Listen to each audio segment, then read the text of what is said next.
J'ai eu la chance de participer à ce programme thérapeutique d'identification valide de soi en même temps que mon conjoint et dans le même groupe. Parcourir ce chemin intérieur à deux a été une opportunité incroyable de découvrir nos fonctionnements intérieurs et de modifier grand nombre de nos schémas relationnels cause de souffrance. J'expérimente de façon quotidienne l'expérience de la clarté de l'esprit, ainsi que sa nature paisible et contentée. Ainsi, lorsque des expériences désagréables surgissent, je me remémore cet état et immédiatement, je perçois les choses autrement et mes pensées s'organisent de façon plus cohérente. Je suis maintenant très attentive aux situations de mauvaise identification de moi-même et je peux alors choisir d'affiner ma prise de conscience pour discerner avec honnêteté si mon état d'esprit actuel va m'amener à créer une expérience de bonheur ou de souffrance. Je participe ainsi de manière active à la situation, que j'influence consciemment au lieu de réagir automatiquement par des ripostes dans lesquelles je ne me reconnaissais pas du tout. La thérapie m'a révélé un calme et une sérénité que j'ai reconnus comme étant ma nature réelle, alors que je me définissais plutôt à partir de l'agitation et de l'angoisse.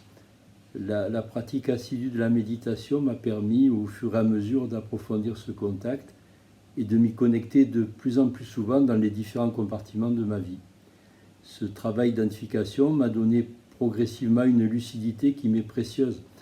Pour observer mon état intérieur, je perçois mieux les variations aujourd'hui qui se produisent, parfois encore souvent malgré moi, mais elles sont moins soudaines et moins déconcertantes. J'avance aussi sur la perception des autres. Dans la relation de couple, le discernement est primordial.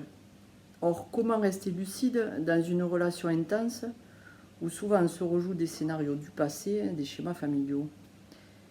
La thérapie m'a apporté cette perception nouvelle de mes intentions. Je me dis, qu'est-ce qui parle en moi? Être dans l'instant présent, consciente de mes intentions, me rend proactive. J'ai conscience que je crée l'ambiance dans la relation et cela est différent du fait d'être simplement agréable ou désagréable pour l'autre.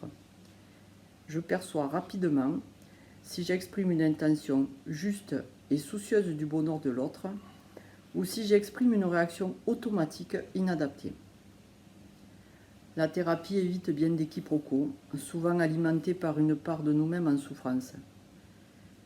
Pour le couple, le bénéfice est indéniable. L'engagement simultané en thérapie est un moteur et un encouragement, car les efforts de chacun sont perçus par l'autre. Du coup, la relation de couple s'éclaircit bien à la lumière d'une meilleure connaissance qu'on a acquise de nos conceptions respectives. Voilà. Elles sont souvent la cause principale des tensions et des difficultés, et puis la création de bonheur, d'amélioration s'impose plus naturellement comme un point de convergence qui réunit. La participation de Nathalie à la thérapie est un facteur important de réussite pour moi. Nous partageons un référentiel stable auquel on se réfère souvent pour mieux se comprendre, notamment lorsqu'il s'agit d'en appliquer les acquis à notre vie quotidienne. Voilà. Pour autant, nous veillons à ce que chacun reste autonome dans la manière dont il comprend et dont il s'approprie la thérapie, et en particulier bien sûr sur la pratique de la méditation.